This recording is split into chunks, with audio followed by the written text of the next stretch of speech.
শেখ হাসিনার বাড়ির বলে কথা, সেই গাড়িটিকে পুরানো হওয়ার পরে কিন্তু সব মালামাল কিন্তু নিয়ে যাচ্ছে, খুলে খুলে গাড়ির পার্টসগুলো নিয়ে গেছে। এখন যা অবশিষ্ট আছে সবগুলোই আস্তে আস্তে নেওয়া হবে।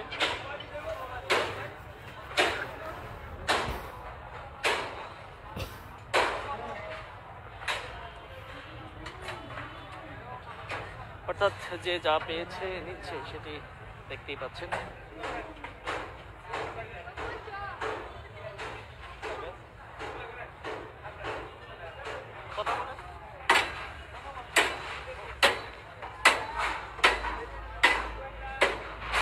দেখতে পাচ্ছেন যে এই মুহূর্তে যে গাড়িগুলো রয়েছে, সেই গাড়িগুলো পুরানোর পরে কিন্তু গাড়িগুলোর যে পার্টসগুলো রয়েছে সেই পার্টসগুলো নিয়ে যাওয়া হচ্ছে, খুলে নিয়ে যাওয়া হচ্ছে। এভাবে কিন্তু এখানে আমরা 3টি গাড়ি দেখতে পেয়েছি। একটু কথা বলবেন যে কেমন দেখলেন, কখন আসলেন? এখন আসলাম আমরা। বুড়া বুড়ি এগুলো ভাঙা চুড়ে নিয়ে যাচ্ছে। কার বাড়ি? হাসিনার বাড়ি। কেমন লাগছে এই দেখে বা ভাঙচুর? বেশ ভালো না, ভালো না, আমাদের ক্ষতি, এগুলো আমাদের ক্ষতি না। তিনি বলছে যে আসলে এগুলো ভালো না, দেশের সম্পদ তো এগুলো, সেগুলো বলছে। অনেকেই হয়তো বা বলতে চাচ্ছে, অনেকে বলতে পারছে না। অনেকে বলছে যে শেখ হাসিনা যা করেছে সেই হিসেবে এগুলো উচিত কাজ, কেউ কেউ বলছে যে দেশের সম্পদ নষ্ট হচ্ছে। এভাবে কিন্তু বিভিন্ন মতামত দিচ্ছে, অনেকেই বলতে চাচ্ছে না। আপনারা দেখতে পাচ্ছেন যে এই গাড়িগুলো, এই বেশ 3টি গাড়ি এভাবে কিন্তু খুলে খুলে পার্টসগুলো খুলে খুলে নেওয়া হচ্ছে। এবং আমরা আরো জায়গায় যাব, গিয়ে দেখানোর চেষ্টা করব।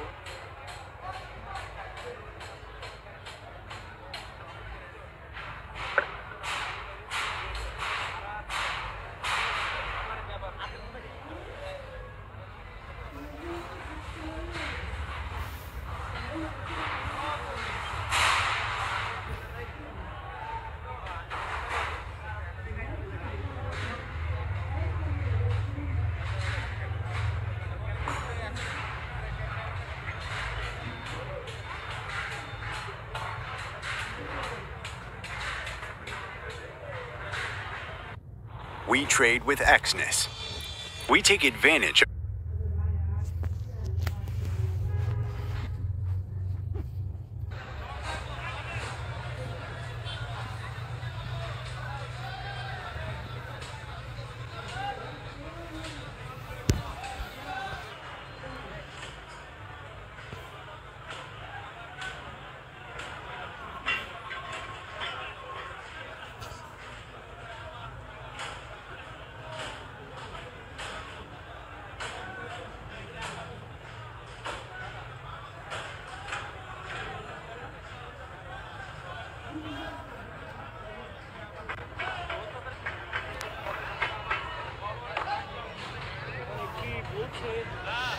সেগুলো দেখানোর চেষ্টা করছি।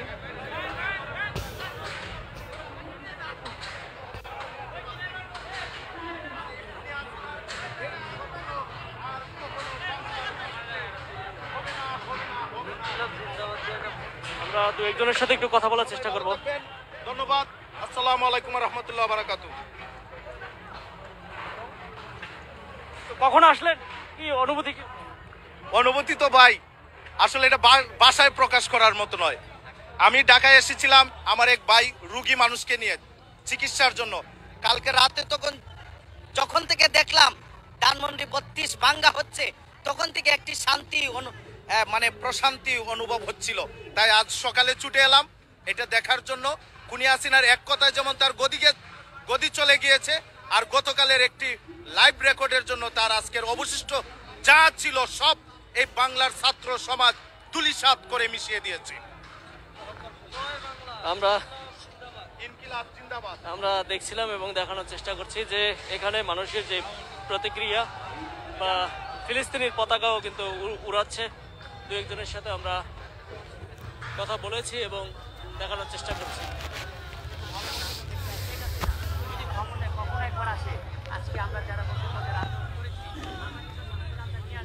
কারণ শেখ হাসিনার কাজে হলো প্রতিহিংসা। কখন আসলেন? আমি গতকালকে ছিলাম, আর এখন আসছি প্রায় 10টা বাজে। তো এসে এই যে আমরা যে এই সংগ্রাম করেছি, গণভবন আমরা ঘেরাও করেছিলাম, স্বৈরাচার সরকার জানি পতন হোক, এটা আমরা চেয়েছি এই জন্য, কারণ এই সরকার সবসময় ভারতের উপরে নির্ভরশীল ছিল। আমরা চাই বাংলাদেশে মানুষের, দেশের শত্রু দুইটা দেশ, সর্বপ্রথম আমাদেরকে ভাতে মারতে চায়, পানিতে মারতে চায়, না খেয়ে মারতে চায়। আমাদের সার্বভৌমত্ব জানি প্রতিরক্ষা দপ্তর শক্তিশালী যে না হতে পারে, ভারত সবসময় বাংলাদেশের উপর চাপ সৃষ্টি করে। এই ভারতের চাপের জন্য 9/11 সরকার গঠন হয়েছিল। ভারতের চাপের কারণে আজকে যে সেনাবাহিনীদেরকে